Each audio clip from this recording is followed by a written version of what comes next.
Account of a Visit from St. Nicholas by Clement C. Moore. 'Twas the night before Christmas, when all through the house not a creature was stirring, not even a mouse.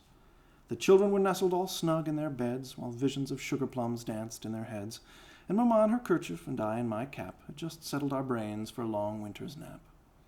When out on the lawn there arose such a clatter, I sprung from the bed to see what was the matter.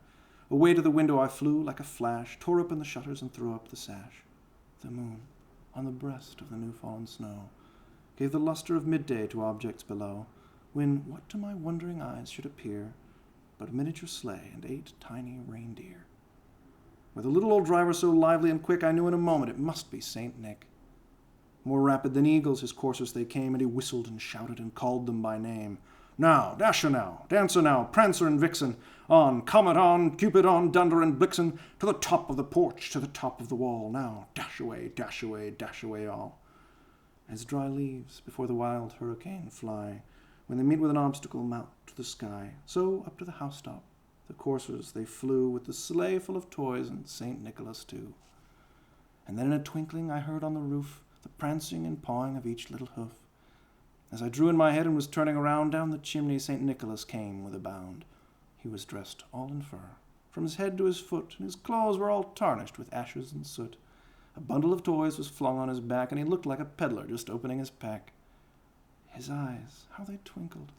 His dimples, how merry! His cheeks were like roses, his nose like a cherry. His droll little mouth was drawn up like a bow, and the beard of his chin was as white as the snow. The stump of a pipe he held tight in his teeth, and the smoke had encircled his head like a wreath. He had a broad face and a little round belly that shook when he laughed like a bowl full of jelly. He was chubby and plump, a right jolly old elf, and I laughed when I saw him in spite of myself. A wink of his eye and a twist of his head soon gave me to know I had nothing to dread. He spoke not a word, but went straight to his work, and filled all the stockings, then turned with a jerk, and laying his finger aside of his nose and giving a nod, up the chimney he rose. He sprung to his sleigh, to his team gave a whistle, and away they all flew like the down of a thistle. But I heard him exclaim, ere he drove out of sight, Happy Christmas to all, and to all a good night.